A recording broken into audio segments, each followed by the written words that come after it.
میں کبھی اعتکاف نہیں بیٹھا. محمد عربی نے ساری زندگی کبھی کسی غیر محرم کو نہیں دیکھا، اور خود قادیانی کی کتابوں میں لکھا ہے کہ جس کمرے میں غلام احمد قادیانی بیٹھتا تھا اسی کمرے کے کھرے میں آ کر غیر محرم عورت ننگے بدن نہایا کرتی تھی. قبلہ یہ اطاعت نہیں، یہ دنیا میں سب سے زیادہ محمد عربی کا باغی تھا غلام احمد قادیانی. تو اطاعت سے نبوت ملنا ہوتی تو وہ کسبی، جو نبوت کو کسبی سمجھے وہ کافر. اطاعت سے نبوت ملنا ہوتی تو صحابہ کو ملتی، ان کو نہیں ملی تو کسی اور کو نہیں مل سکتی.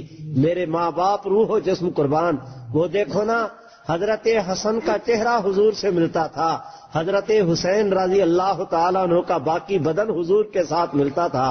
حضور علیہ السلام کے وصال کے بعد صحابہ کہتے ہیں جب رحمت عالم کی ہمیں یاد ستاتی تھی ہم حسن حسین کو کھڑا کر دیتے تھے تو محمد عربی کی تصویر تیار ہو جایا کرتی تھی.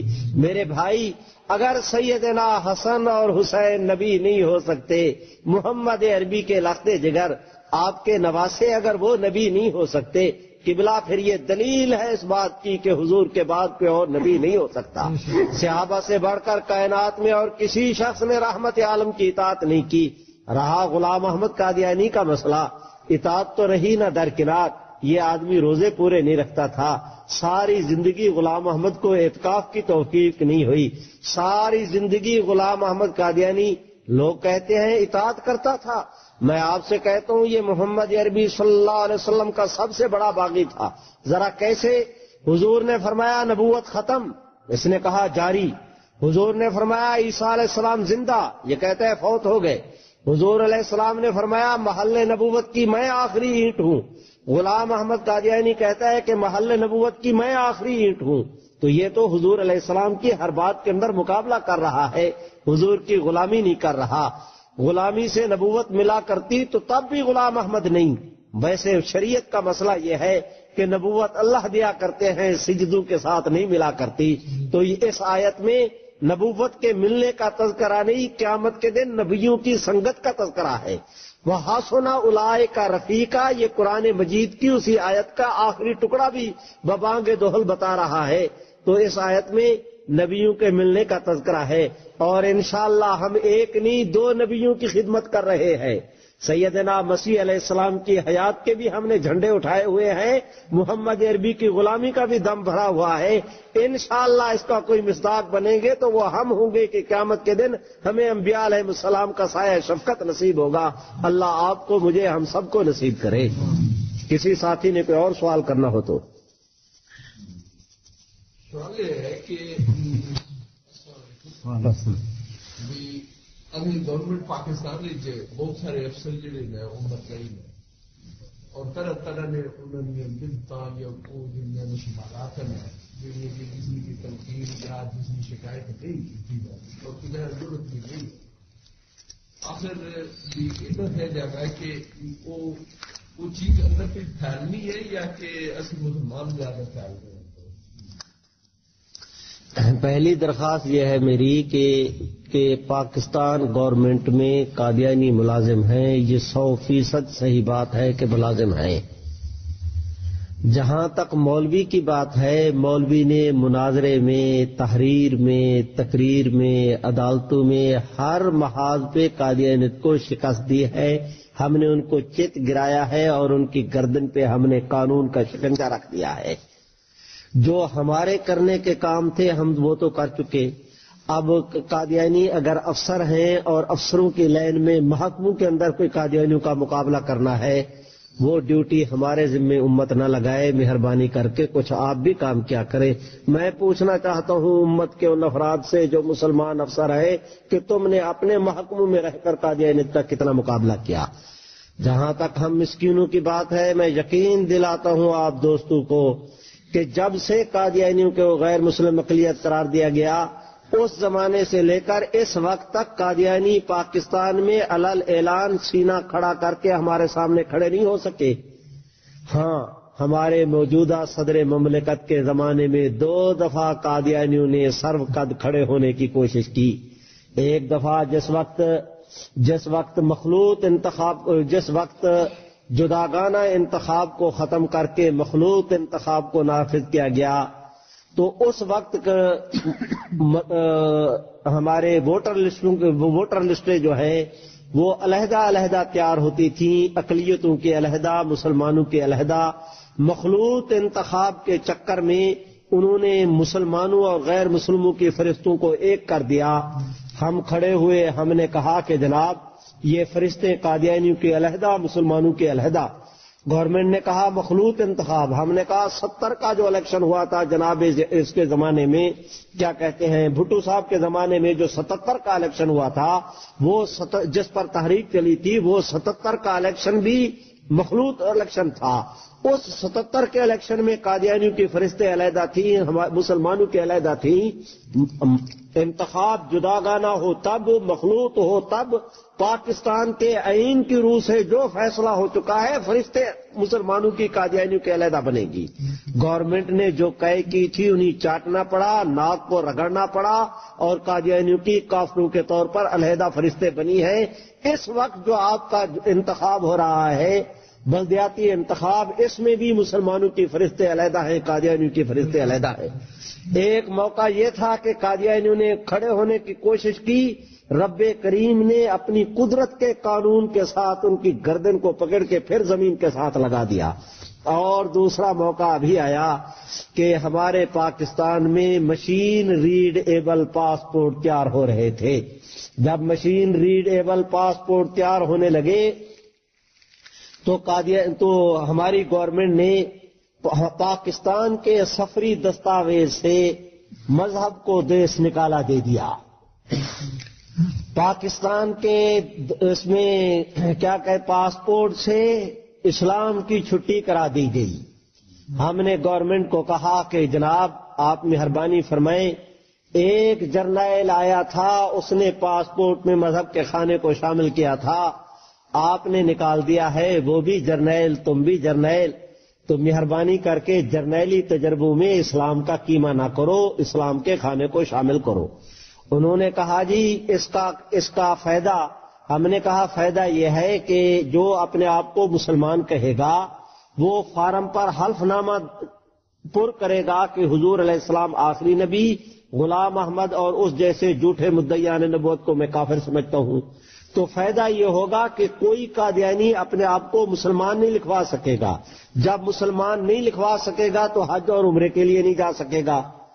انہوں نے جواب میں کہا جی افریقہ سے قادیانی جاتے ہیں، امریکہ سے قادیانی جاتے ہیں جن کے پاس وہاں کے پاسپورٹ ہے۔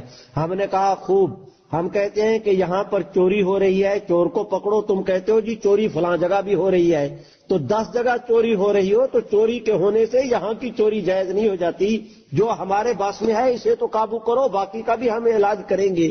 چنانچہ علاج ہو رہا ہے، رابطہ والوں کے ساتھ ہمارا رابطہ ہے، اور انشاءاللہ العزیز آپ دیکھیں گے کہ ایک وقت آئے گا، آج نہیں تو کل، میرے رب کو منظور ہے تو حج کے اور اس کے عمرے کے جو فارم ہے، اپلیکیشن فارم، ان میں ختم نبوت کا حلف نامہ شامل ہوگا، اور آپ دیکھیں گے کہ شرق سے لے کر غرب تک کوئی قادیانی مکہ مکرمہ مدینہ طیبہ میں قدم نہیں رکھ سکے گا۔ اس کے لیے ہم نے کوشش کی، پاسپورٹ میں مذہب کے خانے کے حوالے سے 5-6 مہینے تک مسلسل محنت ہوئی۔ کریم نے کرم کیا، محمد عربی کی ختم نبوت کے صدقے آسمان والوں نے بارش برسائی، اپنی رحمت کی۔ جہاں سے گورنمنٹ نے حذف کیا تھا وہاں پر گورنمنٹ کو بحال کرنا پڑا، اور آج اسی طرح خانہ موجود ہے۔ تو یہ ہمارے لیے سب سے زیادہ مشکل پیریڈ تھا جناب پرویز مشرف کا۔ وہ اپنے کام میں لگا ہوا ہے، ہم اپنے کام میں، ہماری اس کے ساتھ لڑائی بھی نہیں، صلح بھی نہیں۔ اندر سے اس کو بھی پتا ہے کہ ہم کیا ہیں، ہمیں بھی پتا ہے کہ وہ کیا ہے، لیکن ایک دوسرے کے ساتھ گزارے کی پالیسی چلا رہے ہیں۔ انشاءاللہ اس پیریڈ میں میں وعدہ کرتا ہوں آپ دوستوں کے ساتھ کہ کوئی اور اسلام کے متعلق قانون سازی ہو یا نہ ہو یہ تو نہیں کہہ سکتا، لیکن اس پیریڈ میں جتنی پہلی قانون سازی ہو چکی ہے انشاءاللہ ایک چیز کو حذف کرنے کی اجازت نہیں دیں گے گورنمنٹ کو، اور اگر ان چیزوں کو قائم رکھے تو ہمارے لیے بنیاد موجود ہے، انشاءاللہ عمارت تعمیر ہوگی۔ جو ملک جس نام پر بنا تھا وہاں انشاءاللہ وہاں کی بہاریں آئیں گی۔ اور کوئی سوال بھائی؟ کوئی؟ ہاں جی۔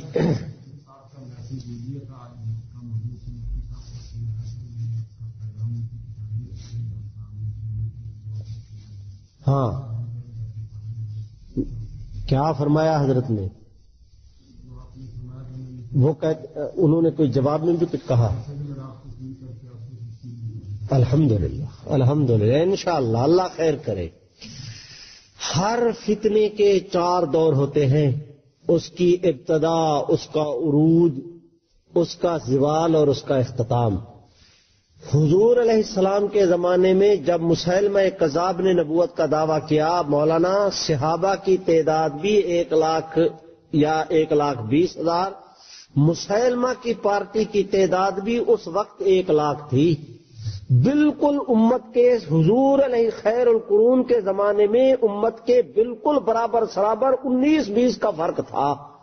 مسیلمہ کذاب کا 1 لاکھ آدمی اسے مان چکا تھا، 40,000 مسلح آدمی لا کر اس نے حضرت خالد ابن ولید کے مقابلے میں سامنے آ کر صف بندی کر دی تھی، 40,000 آدمی نے، بالکل امت کے برابر سرابر۔ لیکن آج پوری دنیا میں مریخ میں چلے جائیں، وہاں پر دوربین لگا کے دیکھیں، پوری کائنات میں مسیلمہ کی پارٹی کا 1 فرد آپ کو نہیں ملے گا۔ رہے قادیانی، ان کی تو امت کے مقابلے میں تعداد ہی کچھ نہیں۔ قادیانیوں کی ابتدا یہ ہے کہ ان کو ایک اغراض کی خاطر استعمار نے پیدا کیا تھا۔ قادیانیت کا عروج یہ ہے کہ یہ پاکستان میں اقتدار کے خواب دیکھتے تھے۔ آج قادیانیت کا زوال یہ ہے کہ قادیانی جماعت کے سربراہ کو پاکستان کے اندر قدم رکھنے کی اجازت نہیں۔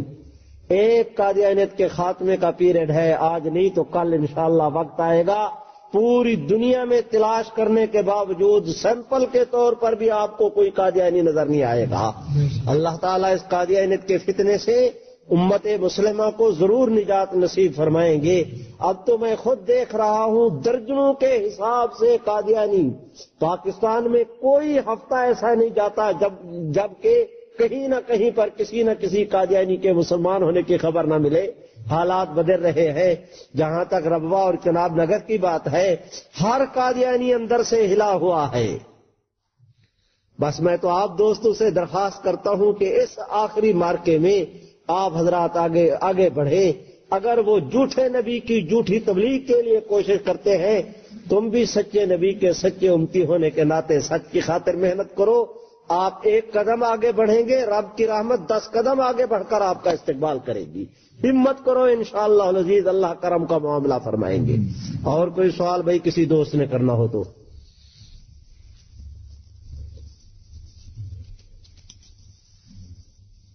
حضرت مولانا مخدوم دعا فرما دیں۔ نہیں ایسے نہیں دی، ایسے نہیں حضرت، تشریف لائیں، درخواست ہے میری۔ نہیں جی دعا تو آپ نے کرنی ہے، آگے آ جائیں حضرت، تشریف لے آئیں، میرے مخدوم تشریف لے آئیں۔ اچھا دعا کرا دوں، دعا کریں۔ یہ ہمارے حضرت آپ کے خطیب صاحب ہیں، امام صاحب، یہ ان کے والد گرامی ہیں حضرت مولانا احمد صاحب، اور یہاں دارالعلوم ہولکم بری میں جو ہے حضرت مولانا محمد یوسف مطالعہ کا، اس میں حضرت مولانا حدیث کے استاد ہیں۔